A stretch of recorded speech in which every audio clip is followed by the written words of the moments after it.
السلام علیکم ورحمۃ اللہ وبرکاتہ۔ اعوذ باللہ من الشیطان الرجیم، بسم اللہ الرحمن الرحیم۔ یا ایہا الذین آمنوا کتب علیکم الصیام کما کتب علی الذین من قبلکم لعلکم تتقون۔ جی ناظرین، آج کی جو ویڈیو ہے یہ بڑا ہی اہم مسئلہ ہے، کیونکہ ناظرین آپ کو اس بات کا علم ہے کہ جب بندہ سفر پہ ہوتا ہے تو نماز کو قصر کرتا ہے، یعنی فجر کی تو بندہ مکمل پڑھتا ہے کیونکہ اس پہ 2 فرض ہیں، اور ظہر کے 2 فرض، عصر کے 2 فرض مکمل، مغرب کے 3 فرض پڑھنے ہی پڑھنے، اور عشاء کے 2 فرض، یعنی کتنا سفر ہو تو بندہ قصر کرتا ہے۔ اس کے بعد آپ کو پتہ ہے جب رمضان مبارک کا مہینہ آتا ہے تو رمضان مبارک کے مہینے کے اندر بندہ کتنا سفر ہو تو روزہ چھوڑ سکتا ہے، کیونکہ قرآن نے کہا نا او علی سفر، کہ جب بندہ سفر پہ ہو تو روزہ چھوڑ سکتا ہے، کتنا سفر ہو تو پھر روزہ چھوڑ سکتا ہے۔ اس حوالے سے ہم آپ کو چند علماء کی گفتگو سنائیں گے، لیکن تمام مسئلے کا حل جو ہے نا آپ کو آخری ویڈیو مولانا اسحاق صاحب کی رحمت اللہ علیہ، اس کے اندر آپ کو کلیئر پتہ چل جائے گا کتنا سفر ہو اور کتنے دن وہاں ٹھہرے جو بندہ سفر پہ ہے، اور کتنے دن وہاں پہ ٹھہرے تو روزے چھوڑ سکتا ہے۔ اب ناظرین ہم بڑھتے ہیں ویڈیو کی طرف، پھر انشاءاللہ ناظرین آگے ہم بھی گفتگو کریں گے۔ آئیے ناظرین مل کے ویڈیو دیکھتے ہیں۔ پہلی چیز ہے سفر۔ وہ سفر کے جو روزہ چھوڑنے کے لیے عذر ہوتا ہے اس کے لیے 2 شرائط ہیں، بلکہ روزوں کے اعتبار سے 3 شرائط کر لیں۔ نمبر 1، آپ شہر کی حدود سے باہر نکل جائیں۔ نمبر 2، ارادہ یہ ہو کہ کم از کم 92 کلومیٹرز دور جاؤں گا، اور پھر دوران سفر ایک سحری آئے تو اگلے دن کا روزہ چھوڑنے کی ہمیں اجازت ہوگی، چاہے وہ سفر کتنا ہی آسان کیوں نہ ہو۔ ہاں، اگر آپ روزہ رکھ سکتے ہیں تو افضل ہے، بہتر ہے کہ روزہ رکھ لیں، لیکن اگر کوئی روزہ نہ رکھنا چاہے تو وہ گناہ گار نہیں ہوگا۔ قرآن مجید میں اللہ تبارک و تعالیٰ نے دوران سفر مطلقاً روزہ چھوڑنے کی اجازت مرحمت فرمائی۔ مطلقاً کا مطلب ہوتا ہے کہ کوئی کنڈیشن نہیں رکھی کہ سفر بہت ہی مشکل محسوس ہو تب چھوڑ سکتے ہو ورنہ نہیں، بالکل کوئی کنڈیشن نہیں ہے۔ جب کنڈیشن نہیں تو اس کا مطلب ہے کہ نفس سفر ہی ایک ایسی چیز ہے کہ جو ایک روزہ چھوڑنے کے لیے عذر بن جاتی ہے۔ اب یہ الگ بات ہے کہ جو صاحب سفر ہے، مسافر ہے، اسے مشقت محسوس ہو رہی ہے یا نہیں ہو رہی۔ اور میں نے کل یہ وضاحت کر دی تھی کہ اگر آپ اپنے گھر میں ہیں، سحری آپ کو گھر پہ مل گئی ہے، اگلے دن باہر لمبے سفر پہ جانے کا ارادہ ہے تو یہ روزہ چھوڑنے کے لیے عذر نہیں ہو سکتا ہے۔ وہ سحری جو دوران سفر آپ کو ملے گی اس سے اگلے دن کا روزہ آپ بالکل چھوڑ سکتے ہیں، لیکن جیسے آپ کو بتایا کہ روزہ رکھ لینا افضل ہے، چھوڑ دینا جائز ہے۔ اسے منسوخ کیا وہ بھی برقرار رہے اور سامنے رہے۔ اسی طرح یہاں پر بھی یہ حکم آیا، کتنے عرصے کے بعد آیا یہ مجھے معلوم نہیں، لیکن یہ کچھ عرصے کے بعد آیا ہے کہ رمضان کا مہینہ وہ ہے کہ جس میں قرآن نازل کیا گیا۔ اب جو شخص بھی اس مہینے کو پائے اس پر لازم ہے کہ اس کے روزے رکھے۔ ہاں، من کان مریضا او علی سفر، جو شخص ہو مریض، بیمار ہو یا سفر پر ہو، فعدۃ من ایام اخر، تو وہ تعداد پوری کر لے دوسرے دنوں میں۔ یرید اللہ بکم الیسر ولا یرید بکم العسر، اللہ تمہارے ساتھ آسانی چاہتا ہے، سختی نہیں چاہتا۔ یہ اصل میں کیوں کہا ہے اس کی وجہ سمجھ لیجئے۔ آج بھی آپ کو اپنے ہاں ایسے لوگ مل جائیں گے جن کا تقویٰ کا تصور اتنا غلط ہو گیا ہے کہ 104 درجے کا بخار ہے، روزہ چھوڑنے کو تیار نہیں۔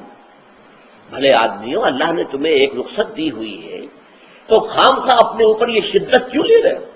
لیکن لیتے، روزہ چھوڑنے کو تیار، روزہ قضا نہیں کروں گا۔ سفر پر جا رہے ہیں اور روزہ قضا کرنے کو تیار نہیں۔ ایک موقع پر ایک غزوے کے دوران ایسا ہوا کہ کچھ لوگوں نے روزہ رکھا ہوا تھا، لیکن وہ اتنے یوں سمجھیے مزمحل ہو گئے کہ جب پڑاؤ پر پہنچے تو جن کا روزہ نہیں تھا انہوں نے تو بڑی چاق و چوبند طریقے سے خیمے نصب کیے، سارا بندوبست کیا، اور یہ جا کر بے سود ہو کر، بے ہوش ہو کر گر پڑے۔ تو حضور نے فرمایا ان کو دیکھ کر، لیس من البر الصیام فی السفر، سفر میں روزہ رکھنا یہ کوئی نیکی کا کام نہیں ہے، یہ نیکی کا غلط تصور ہے کہ جو تم نے اپنے اختیار کر لیا۔ یہ تمہارے اندر تشدد پسندی پیدا ہو رہی ہے۔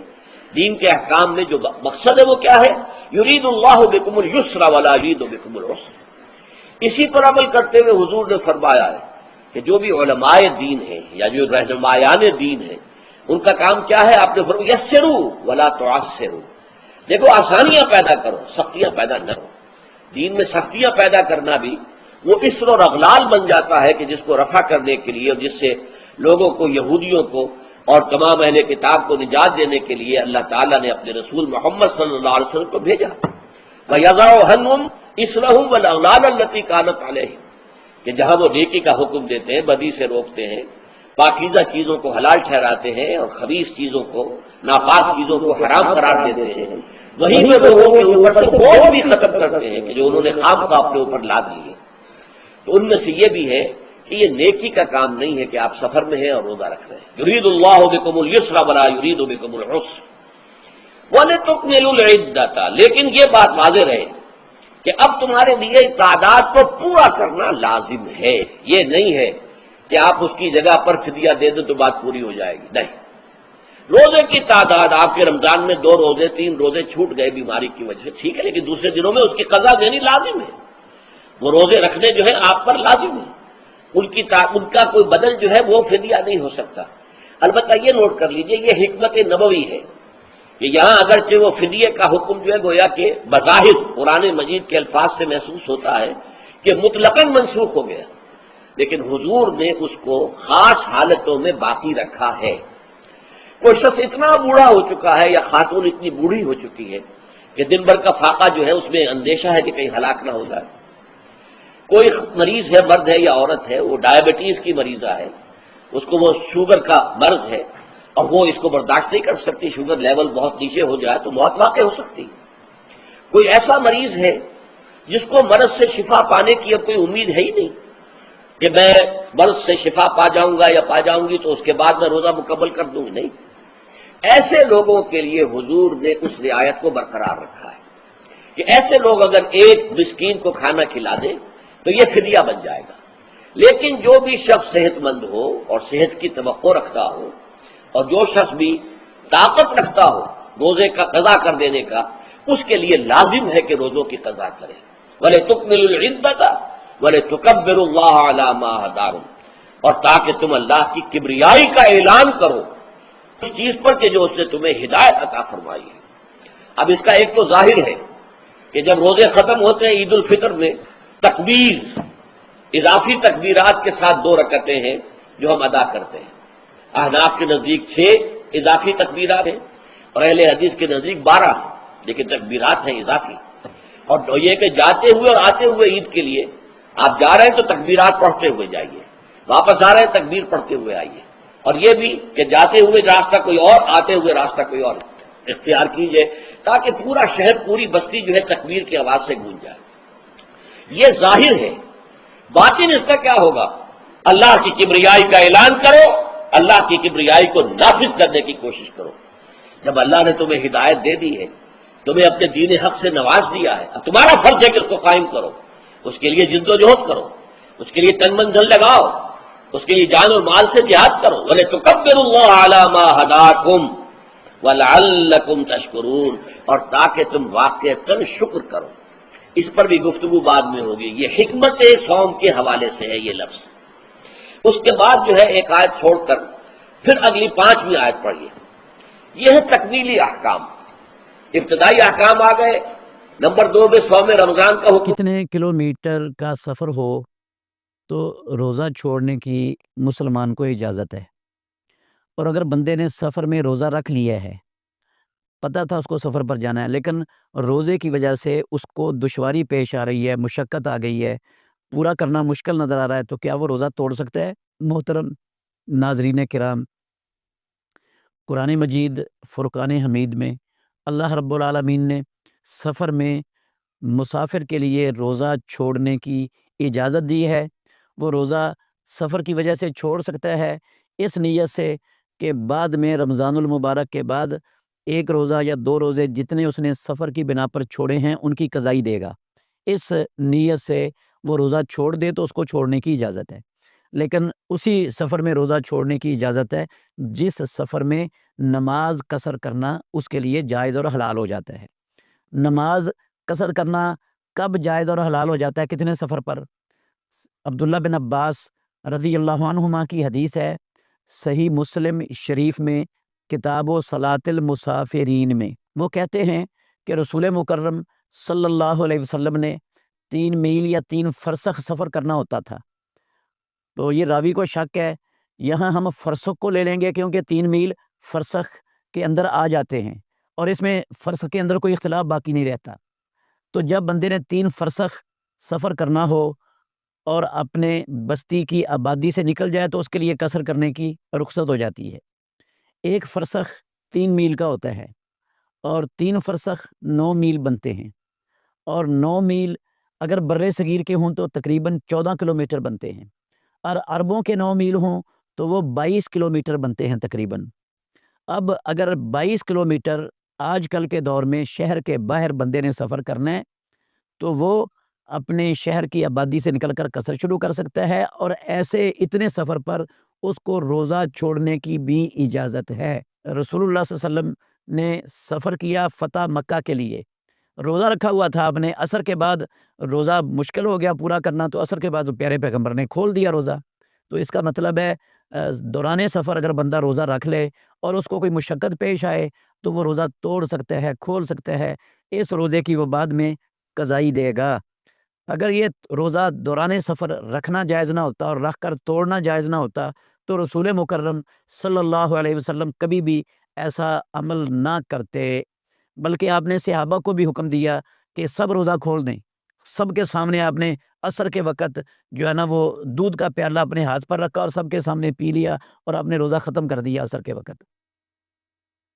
تو دوران سفر روزہ رکھنے کی بھی اجازت ہے۔ اگر سفر ایسا ہے کسی کا کہ اسے سفر میں کوئی مشقت، کوئی دشواری، کوئی مشکل پیش نہیں آتی اور وہ آسانی سے روزے کو نبھا سکتا ہے سفر میں، تو وہ رکھ بھی سکتا ہے، رکھنے کی اجازت ہے، فرض نہیں ہے چھوڑنا۔ جس بندے کے لیے سفر میں روزہ مشکل ہو جاتا ہے، مصیبت بن جاتی ہے، عذاب بن جاتا ہے، دشواری پیش آتی ہے، تو وہ اس کے لیے روزہ رکھنا جائز نہیں ہے سفر میں۔ ایسے بندے کے لیے رسول اللہ صلی اللہ علیہ وسلم نے فرمایا لیس من البر الصیام فی السفر، یہ کوئی نیکی نہیں ہے سفر میں روزہ رکھنا۔ یہ اس بندے کے لیے کہا تھا جس کے لیے مشقت بنی ہوئی تھی۔ تو صحابہ بعض روزہ رکھنے والے بھی ہوتے تھے سفر میں، بعض چھوڑنے والے بھی ہوتے تھے۔ نہ رکھنے والے چھوڑنے والوں پر عیب لگاتے تھے، نہ چھوڑنے والے رکھنے والوں پر عیب لگاتے تھے۔ اس کا مطلب ہے دونوں طرح کی گنجائش ہے، صرف یہ دیکھنا ہے کہ جو مشقت جس کے لیے نہیں ہے، دشواری نہیں ہے، وہ رکھ لے، اور جس کے لیے دشواری ہے وہ چھوڑ دے۔ تو یہ جو چھوڑنے والا ہے وہ بعد میں اتنے روزوں کی قضائی دے گا۔ روزہ آدھا ہے، یاد رکھیے سفر میں روزہ معاف ہے۔ اللہ رب العزت نے قرآن میں فرمایا کہ اگر تم سفر میں ہو، ان کان مریضا او علی سفر، اگر تم مریض ہو کہ اس دنوں میں چھوڑے گئے روزوں کی عدت جو ہے، اس کی جو گنتی ہے بعد رمضان تم پوری کر لو۔ ان کان مریضا او سفر فعدۃ ایام اخر، کہ اگر تم مریض ہو یا مسافر ہو تو اس کی گنتی رمضان کے بعد پوری کر لو۔ تو لہٰذا آپ اگر روزے چھوڑتے ہیں رمضان میں سفر کی وجہ سے، بیماری کی وجہ سے، بعد رمضان اس کو کرنا ہے۔ روزوں کی کوئی خسر نہیں ہے، قضا ہے۔ نماز خسر بھی ہوتی، قضا بھی ہوتی۔ خسر مطلب شارٹ، قضا مطلب جو ابھی کی تھی بعد میں پڑھی جا رہی۔ روزے میں صرف قضا ہے، روزے میں خسر شارٹننگ نہیں ہوتا، تو آدھا روزہ نہیں، روزہ پورا ہی ہوتا ہے، سورج نکلنے کے پہلے سے لے کر سورج ڈوبنے تک یا سورج ڈوبنے کے بعد تک۔ ایک شخص کتنی مسافت پر ہو، یعنی کتنا سفر کیا اس نے، اس کے اوپر روزے کی رخصت جو عام مسافت ہے یار، کتنی؟ جو عام مسافت ہے 20 کلومیٹر روزہ چھوڑ سکتا ہے وہ۔ 20 کلومیٹر، اگر بہت بڑا شہر ہے تو اس میں 20 کلومیٹر تو شہر سے باہر نکلے گا تو شہر سے باہر نکلے گا۔ ظاہر ہے، وہ تو میں نے اسی لیے جب پہلے جملہ بول دیا کہ عام مسافر، اب پانی میں دھاری مارنے کی ضرورت ہی نہیں ہے، مسافر کے احکام پہ میرا کلپ ریکارڈڈ ہے۔ اب یہ تو نہیں میں نے اب 20 منٹ آپ کو مسافر کے احکام سکھانے ہیں، عام سفر جب کہہ دیا اس میں۔ اور آپ کو ایک حیران کن بات بتاؤں، آپ یہاں آئے ہوئے ہیں کراچی سے، آپ ادھر 19 دن تک رہے نا، آپ بے شک نہ روزے رکھیں، آپ مسافر ہیں۔ مسافر کا یہ مطلب نہیں کہ ٹرین میں نہیں رکھنا، مسافر کسی کے پاس گیا ہوا ہے 19 دن سے کم کے لیے تو وہ روزہ چھوڑ سکتا ہے، مسافر ہے۔ یہ نہیں کہا جائے گا کہ جی آپ نے رہائش دی ہوئی ہے، آپ سحری دے رہے ہیں، افطاری، آپ مسافر ہیں اور آپ پہ قربانی بھی نہیں ہے، مسافر پہ قربانی بھی نہیں ہے۔ یہاں سے ایک بندہ حج عمرے کے لیے 15 دن کے لیے جاتا ہے تو 19 دن کا قول ہے نا صحیح بخاری میں جو اس کا مسافر کا، چلے 14 دن کے لیے چلا جاتا ہے، حرمین میں رہتا ہے 14 دن، ہوٹل میں رہ رہا ہے، روزے بے شک نہ رکھے، مسافر ہے وہ، لیکن بعد میں تو رکھنے ہی ہوں گے، تو بہتر ہے ادھر ہی رکھ لو، کیونکہ بعد میں رکھنے قربانی سے ایک اور چیز نکلی، بہت سے لوگ جیسے حج پہ جاتے ہیں ایک قربانی وہاں کرتے ہیں اور ایک قربانی غلط ہے، گھر پہ بھی کرتے ہیں۔ ضرورت نہیں ہے، حج کی قربانی کافی ہے۔ نہیں حج کے علاوہ نہیں حج کے علاوہ بھی کرتے ہیں، وہ مجھے پتہ ہے وہ کرتے ہیں، کہتے بھی ہیں کہ نہیں، نبی علیہ السلام سے یہ ثابت نہیں ہے کہ آپ علیہ السلام نے حج اور عید کی قربانی الگ الگ کی ہو، کوئی ثابت نہیں۔ تو اگر ہم حج پہ گئے وہ بس کافی ہے ہمارے لیے، کافی ہے، اگر عید کے لیے کر لیتے ہیں تو جتنا گڑ ڈالیں گے اتنا میٹھا ہوگا۔ ہم تو گئے تھے، ہم نے کروائی تھی، لیکن وہ ضروری نہیں ہے۔ ضروری نہیں ہے۔ سفر جو ہے اس کے لیے کتنے دن کی رعایت ہے کہ اگر سفر کے دوران ہو تو کتنے دن کی نماز نہ پڑھے؟ اسی طریقے سے سوال یہ ہے کہ ایک آدمی نے روزہ چھوڑا اور کسی دوسری جگہ پہ چلا گیا اور وہاں جا کے اس کے کام کی تکمیل میں ہفتہ 2 ہفتے لگ گئے، تو کیا آدمی وہ اپنے روزے چھوڑ سکتا ہے؟ نہیں، پہلا سوال تو یہ ہے کہ مسافر کتنے دن کی جگہ ٹھہرے تو وہ مقیم کے حکم میں ہو جاتا ہے اور اس کو پھر نہ پوری نماز پڑھنا ہوتی ہے، روزہ بھی رکھنا ہوتا ہے۔ اس بارے میں جیسے سفر کی مسافت کے بارے میں بے شمار اقوال ہے نا، 1 میل سے شروع ہوئے ہیں ابن عمر رضی اللہ عنہ اور یہ 96 میلوں تک علماء گئے، اپنے اپنے قیاس ہیں۔ اللہ رسول نے صرف کہا جب زمین میں تم سفر کرو، وہ عقل عام پر چھوڑ دیا کہ ہر شخص جانتا کہ سفر کی کیفیت کس وقت طاری ہوتی ہے۔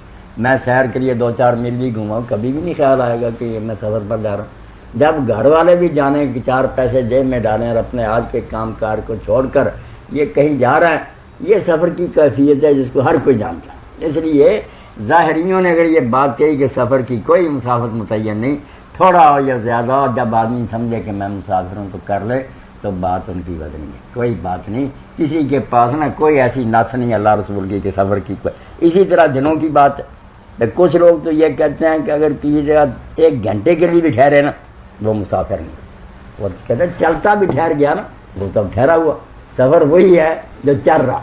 اس لیے کہتے ہیں کسی جگہ منظر کی ہے بلکہ تھوڑی وقت نہ کرے۔ ایک قول یہ بھی ہے، کچھ کہتے ہیں نہیں 4 دن کے لیے ٹھہرے، زیادہ امام یہی کہتے ہیں، کچھ 10 دن کہتے ہیں، کچھ 14 دن کہتے ہیں۔ ابن عباس 18 دن کہتے ہیں کہ مکہ میں 18 دن رہے، قصر کرتے رہے، اس سے زیادہ اگر ٹھہریں گے تو پوری پڑیں گے، مگر یہ بھی ان کا خیال ہی، کیونکہ اللہ کے رسول نے فرما تو نہیں دیا کہ اگر ہم اس سے زیادہ ٹھہرتے تو پھر نہیں کرنا تھا قصر۔ تو اس بارے میں بھی ابن قیم کا قول بالکل ٹھیک ہے کہ نہ مسافت متعین ہے نہ یہ اقامت کی مدت متعین، جتنا جی چاہے ٹھہرے۔ اگر وہ ارادہ ہی کر لے کہ میں نے یہاں گھر در بنا لیا یا وہاں وہ مراد ملک کے لیے چلا جائے یا کوئی کاروبار، پھر الگ بات، ورنہ کچھ دن ٹھہرنے سے وہ مسافر ہونے سے کیوں نکل جائے گا کہ 3 دن میں مسافر نہیں، 4 دن میں مقیم ہے فلاں ہے، یہ کوئی باتیں نہیں۔ سچی بات یہی ہے کہ اگر ایسی بات ہوتی تو اللہ کے رسول خود ہی فیصلہ کر دیتے، آزاد چھوڑنا چاہیے لوگ، اچھا چلیے، اللہ کی یہ سہولت سے فائدہ اٹھانا۔ یہ تو نماز کی حد تک بات واضح ہوگی۔ اب روزہ روزہ تو پہلے ہی میاں طاہر صاحب پتہ ہے کہ آدمی کی مرضی پر کہ وہ روزہ مسافر اگر سمجھے مجھے تکلیف نہیں تو بے شک وہ سفر کرتے ہوئے بھی رکھ سکتا ہے، اور اگر نہ رکھے گا تو بعد میں اس کی قضا کرے گا۔ اگر رکھا ہوا راستے میں کوئی اس نے محسوس کیا تکلیف ہوگی چھوڑ دے۔ میں نے مولانا ہم دہیا نے بس وہ دیکھ رہا ہے کہ اپنے گھروں کا کشتی میں سوار ہوا مکان ابھی نظر ہی آ، انہوں نے کہا لاؤ کھانا۔ چلے مولانا یہ تو سفر لوگوں نے کہا یہ کیا کر رہے ہیں، انہوں نے کہا تم سنت سے منہ پھیرتے ہو۔ جب آدمی سفر شروع کرے بے شک اس نے روزہ رکھا، تو بہت سی چیزیں میں اجتہادی استنباطی جو دین بنا دی گئی جس سے لوگ تنگ آ گئے، ورنہ دین میں کوئی ایسی سختی نہیں۔ تھوڑی اور وضاحت چاہیں گے؟ ہم سفر تو کر رہے ہیں، کراچی پہنچ گئے، لیکن کراچی جا کے کچھ کام ہمارا ایسا ہے کہ جہاں ہفتہ عشرہ ہمیں لگ جانا ہے، دفاتر کے چکر، کسی اور جگہ آنا جانا یا بینک کے معاملات، تو کیا ان حالات کے اندر ہم روزہ چھوڑ سکتے ہیں؟ چھوڑ سکتے، بالکل چھوڑ، نمازیں بھی قصر ہی کریں اس صورت میں۔ جی ناظرین، آپ نے یہ ویڈیو ملاحظہ فرمائی، تو ناظرین اپنے تمام علماء کرام کی ویڈیو سن کر مسئلے کا حل تو نکل آیا ہوگا، لیکن جو میں بات کرنا یعنی ضروری سمجھتا ہوں وہ یہ ہے کہ الحمدللہ اللہ پاک رمضان مبارک کا مہینہ ہماری زندگی کے اندر لے کر آئے ہیں دوبارہ، تو میں دعا کرتا ہوں اللہ پاک اس مہینے کے اندر اللہ ہمیں اپنی بخشش کروانے کی توفیق عطا فرما دے۔ ناظرین مین جو بات ہے نا کہ آپ اس معاشرے کے اندر چیک کر لیں، یقین مانیے رمضان مبارک کے مہینے کی میں بات کر رہا ہوں، کافی ایسے لوگ ہیں جب رمضان مبارک کا مہینہ آتا ہے تو رمضان مبارک کے مہینے کی قدر نہیں کرتے، یعنی رمضان مبارک کے مہینے کے روزے نہیں رکھتے۔ یہاں پہ میں آپ کو حدیث سناتا چلوں، یہ صحیح البخاری کی حدیث ہے،